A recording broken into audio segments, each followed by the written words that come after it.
G'day, Dimitri speaking from Exercises.com.au. Today we're doing a glute bridge. So we'll get our bench in position to ready to go. I'm going to show you a couple of different variations. One's on the bench and one's on the floor flat. So we've got no weights that we need for this one. We're just going to use the body weight. So I'm going to slip myself down here so my shoulders are just supported across the top of the bench here. So I'm going to keep my hands across my chest here in a nice comfortable position. I'm going to make sure that my glutes come all the way down deep. I'm going to push right up past and make sure that my hips are right up as high as they can go ideally. If you can push past hyperextension, that's where you want to be.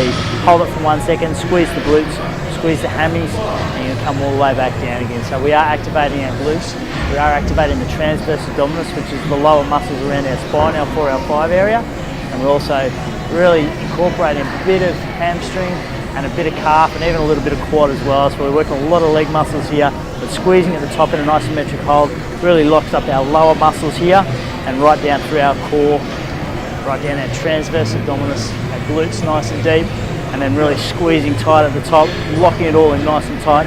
Hammies will lock, glutes will lock, a little bit of quad, a little bit of calf. We're going to do exactly the same down on the ground here. So I'm going to come down nice and flat, make sure my shoulders are as flat as possible. I'm going to stabilise myself with my palms facing down.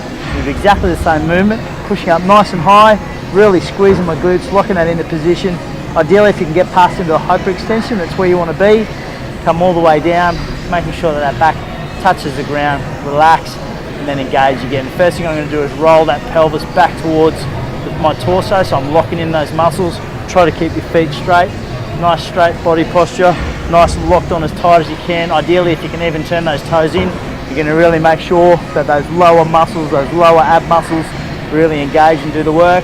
So you want to come all the way down flat, tilt the pelvis, lock it into place, start peeling that spine up off the ground, come all the way up as high as you can, lock it into position, a little bit past hyperextension if you can, squeeze, isometrically, come all the way down and relax. That's our glute bridge for today. Search your exercises.com.au for more great exercises and videos.